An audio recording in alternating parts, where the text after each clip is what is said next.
സർവകലാശാലയ്ക്ക് നാണക്കേടാണ്, വിദ്യാർത്ഥികൾക്ക് വലിയ ആശങ്ക ഉണ്ടാക്കുന്നതുമാണ്. ഈ ഇത്തരത്തിൽ 71 ഉത്തരക്കടലാസ് നഷ്ടപ്പെടുന്നത് അംഗീകരിക്കാൻ കഴിയുന്നതാണോ?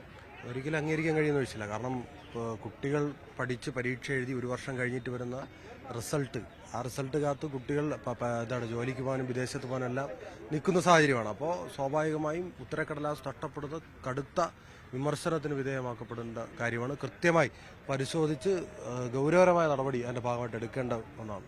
ഈ പരീക്ഷാ സമയത്ത് നടത്തിയില്ല എന്നുള്ളൊരു പ്രശ്നമാണ്. നടത്തിയിട്ടും വാല്യുവേഷൻ വൈകുന്നു, റിസൾട്ട് വൈകുന്നു.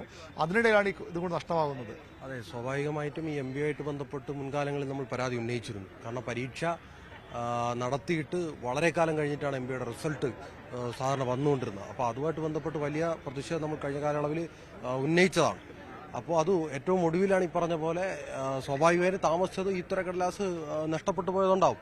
അപ്പോൾ കൃത്യമായി ആ നഷ്ടപ്പെട്ട ചോദ്യക്കടലാസ് നഷ്ടപ്പെടുത്തിയ അധ്യാപകനെതിരെ കൃത്യമായി നടപടിയെടുത്ത് മുന്നോട്ട് പോകണം എന്നുള്ളത് തന്നെയാണ്. കരാധ്യാപകനാണ്, അതിനപ്പുറത്തേക്ക് വിദ്യാർത്ഥികളുടെ ഒരു വർഷം പോകും, അല്ലെങ്കിൽ സമയം പോകും. അടുത്ത 7-ാം തീയതി വീണ്ടും പരീക്ഷ വെച്ചിരിക്കുന്നു. അത് എഴുതാൻ ബുദ്ധിമുട്ടുണ്ടെന്നും പറയുന്നു വിദ്യാർത്ഥി.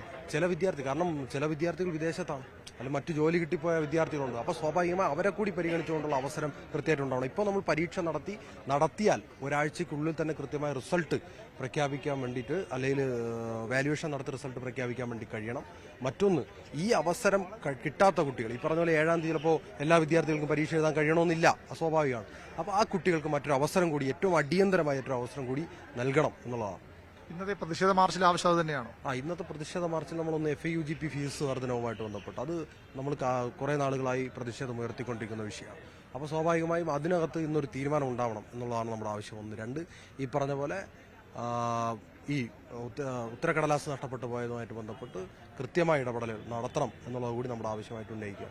അതാണ് അഭിലാഷ്, SFIയുടെ നിലപാട്. കൃത്യമായ നടപടികൾ ഉണ്ടാകണം. 7-ാം തീയതി പരീക്ഷാ തീയതി ഇപ്പോൾ സർവകലാശാല സിൻഡിക്കേറ്റ് തീരുമാനിച്ചിട്ടുണ്ട്. പക്ഷേ ആ തീയതിയിൽ എല്ലാ വിദ്യാർത്ഥികൾക്കും പരീക്ഷ എഴുതിക്കൊള്ളമില്ല. കാരണം ഇവരൊക്കെ ഈ ബാച്ച് ഔട്ടായി പോയ വിദ്യാർത്ഥികളാണ്. പലരും മറ്റ് ജോലികളിൽ പ്രവേശിച്ചവരാണ്. വിദേശത്തടക്കമുള്ള വിദ്യാർത്ഥികളുണ്ട്. അവർക്കൊക്കെ 7-ാം തീയതി എന്ന ഈ ഷോർട്ട് നോട്ടീസിൽ വന്ന് പരീക്ഷ എഴുതി പോകാൻ കഴിയുന്ന സാഹചര്യമില്ല. അങ്ങനെയെങ്കിൽ അവർക്ക് പ്രത്യേക പരീക്ഷയ്ക്കുള്ള അവസരമുണ്ടാകണം. മാത്രമല്ല, ഇത് ഒരാഴ്ചയ്ക്കുള്ളിൽ മൂല്യനിർണ്ണയം നടത്തി റിസൾട്ട് പ്രസിദ്ധീകരിക്കണമെന്ന ആവശ്യം കൂടി SFI മുന്നോട്ട് വയ്ക്കുന്നുണ്ട്. KSU ഇവിടെ പ്രതിഷേധവുമായി എത്തുമെന്ന് അറിയിച്ചിട്ടുണ്ട്. ഏതായാലും വലിയ പ്രതിഷേധം വിദ്യാർത്ഥി സംഘങ്ങളുടെ ഭാഗത്തുനിന്നുണ്ടാകുന്നുണ്ട്.